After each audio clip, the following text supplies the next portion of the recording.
Hello दोस्तों, स्वागत है आप सभी का आपका अपना चैनल निस क्लासेज में।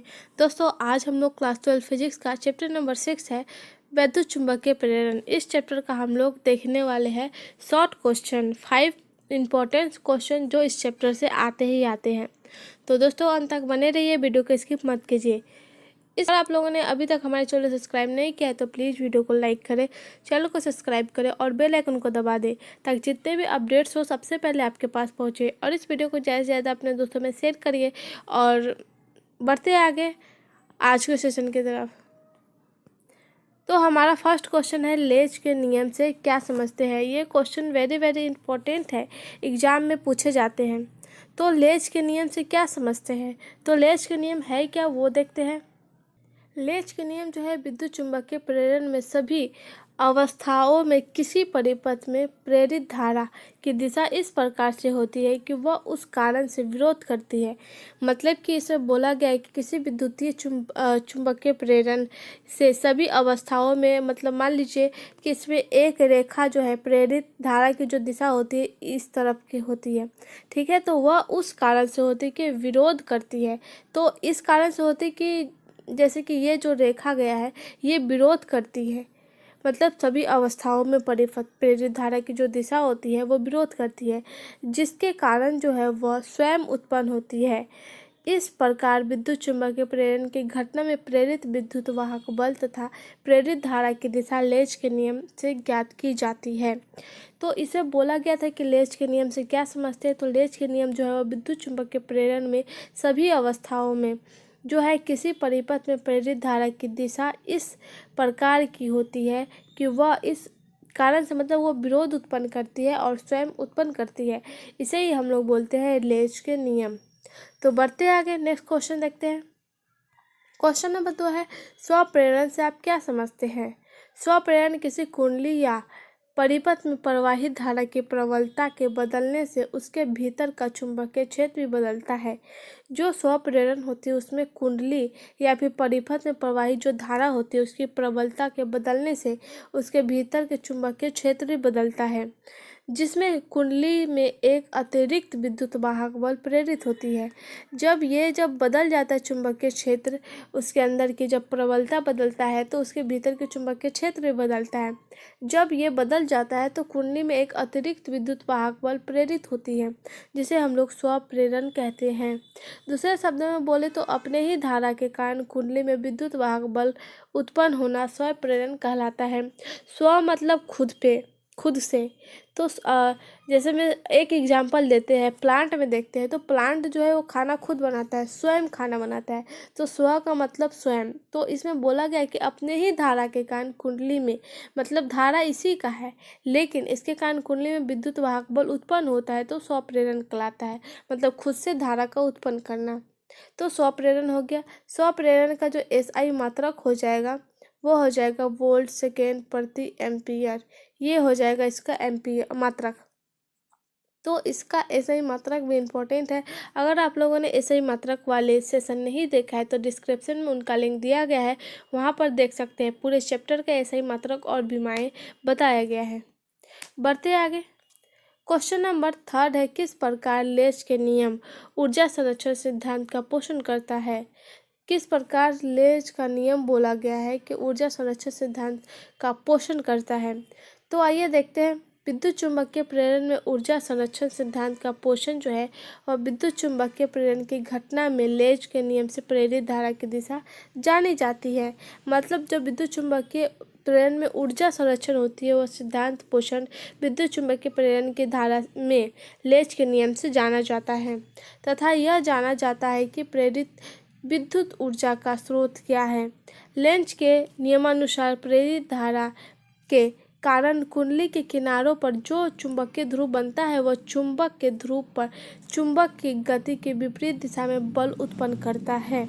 मतलब लेंज के अनुसार बोला गया है कि जो प्रेरित धारा होती है उसके कारण कुंडली के किनारों पर जो चुंबकीय ध्रुवण उत्पन्न होता है या फिर बनता है वह चुंबक के ध्रुव पर चुंबक की गति के विपरीत दिशा में बल लगाता है। मतलब ध्रुव चुंबक के ध्रुव पर तो है लेकिन चुंबक की जो गति होती है, जो चाल होती है उसके विपरीत यानी उल्टा दिशा में बल उत्पन्न करता है। अंतःप्रेरित धारा में उत्पादन के लिए जब चुंबक को गतिमान किया जाता है तब बल के विरुद्ध कार्य करता है।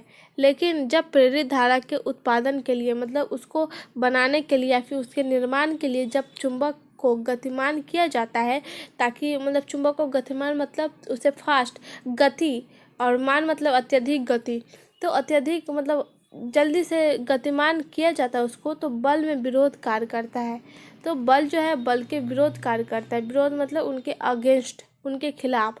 तो इस प्रकार यंत्र ऊर्जा खर्च करने पर विद्युत ऊर्जा प्राप्त की जाती है। अतः ऊर्जा स्वयं उत्पन्न नहीं होकर केवल इसका एक ही रूप से दूसरे रूप में परिवर्तित होता है। लेकिन इसमें बोला गया है कि जो ऊर्जा है वो स्वयं उत्पन्न नहीं होता है, उसके अलावा जो है ये एक रूप से दूसरे रूप में परिवर्तित हो जाता है। मतलब एक तो रूप में होता है ये ऊर्जा, लेकिन वह एक ही रूप से दूसरे रूप में मतलब परिवर्तन हो जाता है, वो खुद से स्वयं उत्पन्न नहीं होता है। इस प्रकार लेंज के नियम से ऊर्जा संरक्षण के सिद्धांत का पोषण होता है। तो ये हो गए क्वेश्चन नंबर 3। ये सब क्वेश्चन इंपॉर्टेंट है। अब आप लोग को याद कैसे होगा? अब ये क्वेश्चन आएगा आप लोग को, तो आपको याद नहीं करना है, रट्टा नहीं मारना है, आपको बस इसको रोज विजिट करना है। तो ये सब करना है। अगर इजी होता तो सब पढ़ाई कर लेते और सब अच्छे मार्क्स ले आते। ये आपके लिए भी हार्ड है और मेरे लिए भी हार्ड है। तो इसको सिंपल बनाने के लिए अच्छा उपाय होता है इसको रिवीजन करना। तो चलिए बने रहिए इस वीडियो में, बढ़ते आगे। क्वेश्चन नंबर 4 है, फैराडे के विद्युत चुम्बकीय प्रेरण के नियमों को लिखिए। ये वेरी वेरी इंपॉर्टेंट है इस चैप्टर से, ये बोर्ड एग्जाम के लिए। तो फैराडे के जो नियम है वह 3 तरह के हैं।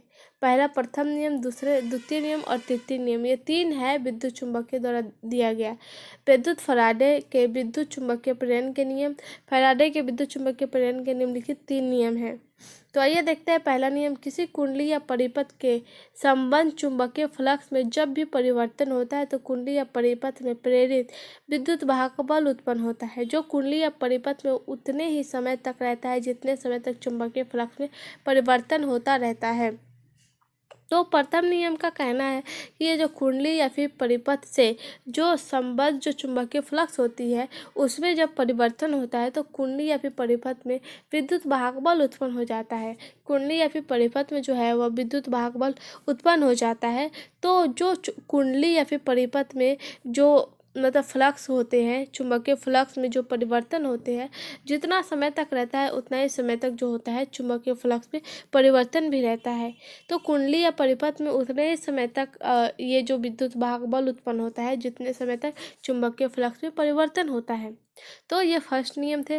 दूसरा नियम हो जाएगा, किसी कुंडली या परिपथ में उत्पन्न प्रेरित विद्युत वाहक बल कुंडली या परिपथ से संबंध चुंबकीय फ्लक्स के परिवर्तन के दर से समानुपाती होता है। मतलब ये समान होता है, उनके समान अनुपात के बराबर होता है।